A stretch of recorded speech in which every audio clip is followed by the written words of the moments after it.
So now let's work on the view component which represents button in our application. And this component is called BaseButton. Let's open up this component in our editor.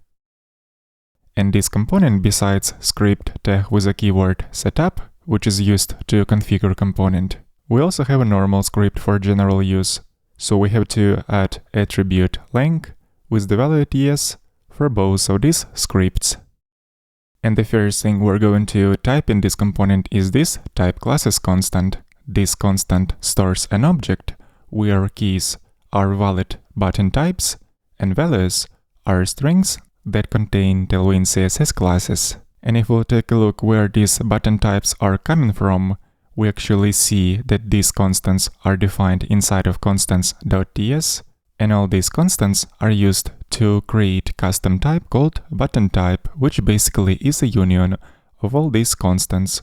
So right here, for type classes constant, let's use default TypeScript type called record. This is a generic type which accepts two type arguments, where first argument will represent keys of the object and the second argument will represent values. So in our case, since all object keys should be valid button types, we're going to use our custom type button type.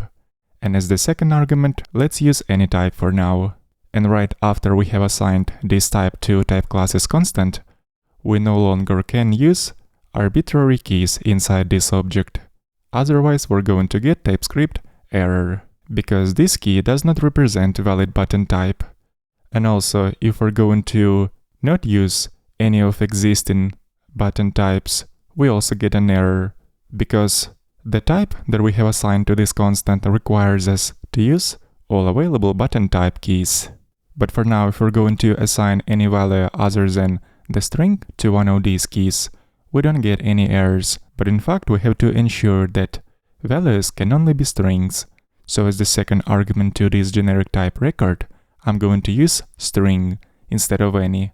And this way, if we try to assign the value other than a string, right away TypeScript is going to inform us about it by highlighting invalid value.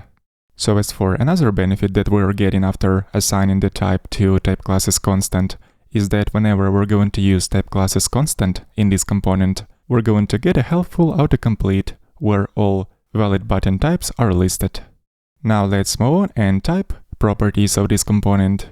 As usual, we're going to extract this argument, which was previously used to describe properties of this component.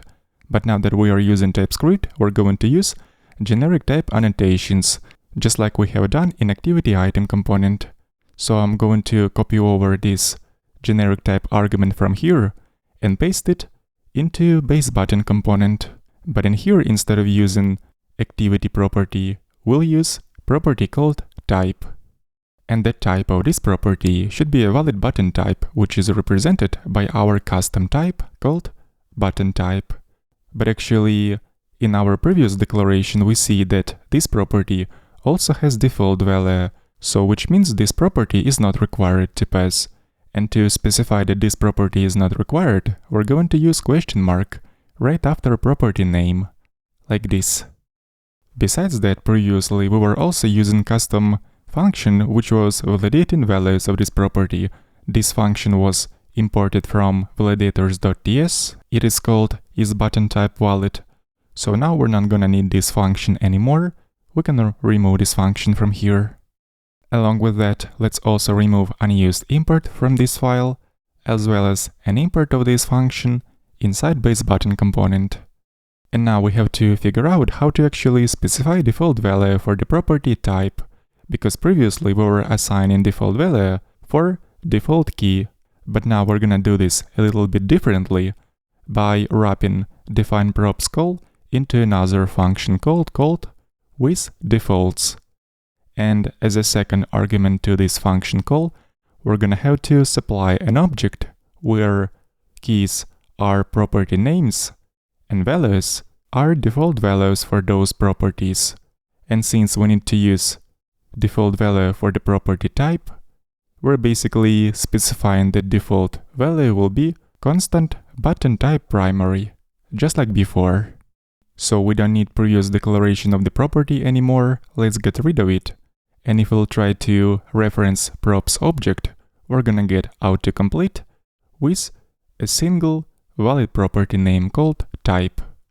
And now let's see what is actually going to happen if we'll try to pass invalid button type to property type when we're using BaseButton component. For example, inside activity item component, let's apply invalid value for the type property, and TypeScript is going to highlight this property because we're supplying invalid button type.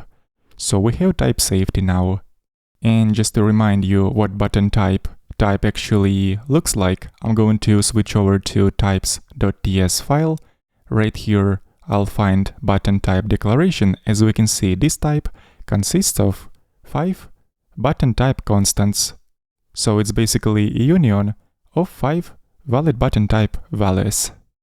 And with that, we have successfully typed BaseButton component. Let's continue typing other components in the next lessons.